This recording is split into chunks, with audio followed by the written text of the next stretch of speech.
Friends, welcome to RS educations. Guys, ఈ రోజున మనం మెయిన్గా తీసుకుంటే ఆర్టికల్ 6కి సంబంధించినటువంటి అంశాల గురించి డిస్కస్ చేయబోతున్నాం.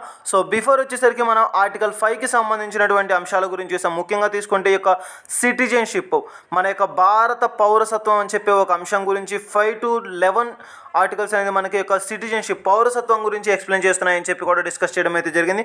సో ఆ యొక్క ఆర్టికల్స్కి సంబంధించి ఈ రోజున ఆర్టికల్ 6కి సంబంధించినటువంటి అంశాన్ని గురించి డిస్కస్ చేయబోతున్నాం.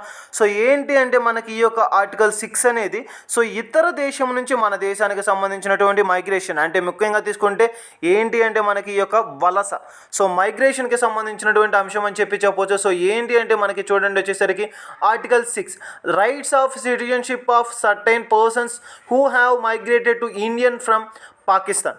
సో ఎవరైతే చూడండి మనకి ఈ యొక్క భారతదేశానికి సంబంధించి పాకిస్తాన్ నుండి మన ఇండియాకి వలస వచ్చిన వారు ఎవరైతే ఉన్నారో వీరికి కూడా భారతదేశ పౌరసత్వం అనేది ఇవ్వడం అయితే జరుగుతుంది. సో ముఖ్యంగా చూడండి మనకు వచ్చేసరికి పాకిస్తాన్, సో మనకి యొక్క స్వాతంత్రం తర్వాత మనకి యొక్క స్వాతంత్రం అప్పుడు మన భారతదేశం ఈ యొక్క పాకిస్తాన్ అనేది విడిపోవడం అయితే జరిగింది. సో ఆ యొక్క దేశాలకు సంబంధించి సో పాకిస్తాన్ దేశం వారు ఎవరైతే ఉన్నారో వారు కనుక మన భారతదేశానికి మైగ్రేషన్ అంటే వలసగా వచ్చినటువంటి వారు ఎవరైతే ఉన్నారో వారికి కూడా భారతదేశ పౌరసత్వం అనేది ఇవ్వబడడం అనేది జరుగుతుందని చెప్పి వెలువరించడం అయితే జరిగింది. అండ్ నెక్స్ట్ వచ్చేసరికి సబ్సెక్షన్. సో ఈ యొక్క ఆర్టికల్ 6లో ఉన్నటువంటి సబ్సెక్షన్స్ ఏంటి అంటే మనకి 6A అండ్ 6B, 6Bలో ఉన్నటువంటి సబ్సెక్షన్ 2. సో టోటల్గా 3 సబ్సెక్షన్స్ అయితే ఉండడం అయితే జరుగుతుంది. సో మనకు మెయిన్గా తీసుకుంటే యొక్క సబ్సెక్షన్ A. సో చూడండి మనకు వచ్చేసరికి ఏంటి అంటే మనకి ఈ or either of his parents or any of grand parents was born in India as defined in the Government of India Act 1935.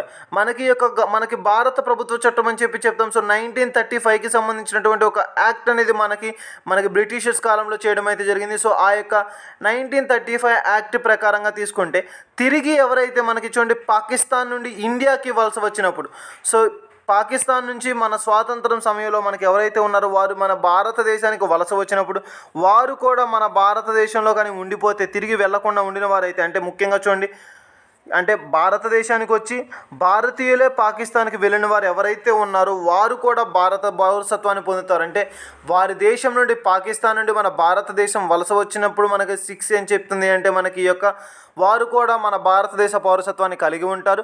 అదేవిధంగా తీసుకుంటే మన భారతదేశం నుండి స్వాతంత్ర సమయంలో ఎవరైతే పాకిస్తాన్కి వెళ్ళి ఉంటారో వారు కూడా మనకి యొక్క భారత పౌరసత్వానికి సంబంధించి అర్హులుగానే పరిగణించబడతారని చెప్పి వెలువరించడం అయితే జరిగింది. అండ్ నెక్స్ట్ వచ్చేసరికి 6B1. సో చూడండి ఏంటి అంటే మనకి యొక్క 6B1 అని చెప్తుంది అంటే in the case of way such person has so migrated before the మనకి చూడండి 19th day of July 1948 he has been ordinarily resident in the territory of India since the date of his migration. ఏం చెప్తుంది అంటే మనకి 19 July 1948కి ముందు ఎవరైతే పాకిస్తాన్ నుండి ఇండియాకి వలస వచ్చేస్తారో వారందరూ కూడా భారతీయ పౌరసత్వం అనేది ఇవ్వడం జరుగుతుంది. సో చూడండి మనకు వచ్చేసరికి ఒక స్పెషల్ డే 19 July అని చెప్పి చెప్తాం. సో 1948 కంటే ముందు ఎవరైతే భారతదేశానికి వలస వచ్చిన వారు ఉన్నారో ఎవరైతే ఉంటారో వారు కూడా మన భారతదేశ పౌరసత్వానికి అర్హులు, వారు కూడా భారతీయ పౌరులే అని చెప్పి వారికి కూడా పౌరసత్వం ఇవ్వడం అనేది జరుగుతుందని చెప్తుంది. అండ్ నెక్స్ట్ వచ్చేసరికి సబ్సెక్షన్ B2. సో చూడండి in the case where such persons who has migrated on or after the 19th day of July 1948 he has been registered as a citizenship of India by an officer appointed in the behalf of the government of the Dominion of the India, an application made by him therefore to such officer before the commencement of this constitution in a form and manner prescribed by that government, provided that no person shall be so regretted unless he has been resident in the territory of India or at least 6 months immediately preceding the date of his application. ఏం చెప్తుంది అంటే చూడండి మనకి 19 July 1948 తర్వాత పాకిస్తాన్ నుండి ఇండియాకి వలస వచ్చిన వారు ఎవరైతే ఉన్నారో వారందరూ కూడా కానీ ముఖ్యంగా తీసుకుంటే వారు మన భారతదేశానికి సంబంధించి రిజిస్ట్రేషన్ చేసుకున్న తేదీ నుండి, అంటే ఇక్కడ మేము ఉంటున్నాము భారతదేశంలో అని చెప్పి రిజిస్ట్రేషన్ చేసుకున్న తేదీ ఏదైతే ఉంటుందో ఆ యొక్క తేదీ నుంచి మనకి 6 నెలల పాటు స్థిర నివాసం కనుక మన భారతదేశంలో చేయాలి. సో అలా చేసినట్లయితే వారు కూడా మన భారతదేశ పౌరసత్వాన్ని పొందడం అనేది జరుగుతుంది. సో వారు కూడా ఈ యొక్క పౌరసత్వానికి అర్హులుగా భావించడం అయితే జరుగుతుంది. సో ఇది మనకి 6B2కి సంబంధించినటువంటి అంశం. సో ఇది మనకి ఆర్టికల్ 6కి సంబంధించినటువంటి ఒక వలస మైగ్రేషన్ అని చెప్పవచ్చు. ఓవరాల్గా తీసుకుంటే పాకిస్తాన్ నుండి మన భారతదేశానికి వలస వచ్చిన, మన దేశం నుండి వెళ్ళిపోయినా కానీ, లేదంటే మన యొక్క 1948 కంటే ముందు ఎవరైతే వచ్చారో, లేదంటే వచ్చి 6 మంత్స్ మన భారతదేశంలో నివాసం చేశారో, సో వీరందరూ కూడా భారతీయ పౌరసత్వం పొందుటకు అర్హులు అని చెప్పి ఆర్టికల్ 6 అయితే మనకి వెలువరించడం అయితే జరిగింది. సో గైస్, ఇది మనకి ఈ యొక్క ఆర్టికల్ 6కి సంబంధించినటువంటి ఇంపార్టెంట్ అప్డేట్స్.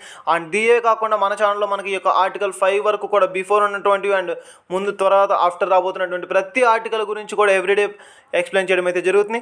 సో ఇది మనకి ఈ యొక్క ఆర్టికల్ 6కి సంబంధించినటువంటి అంశాలు. Thank you.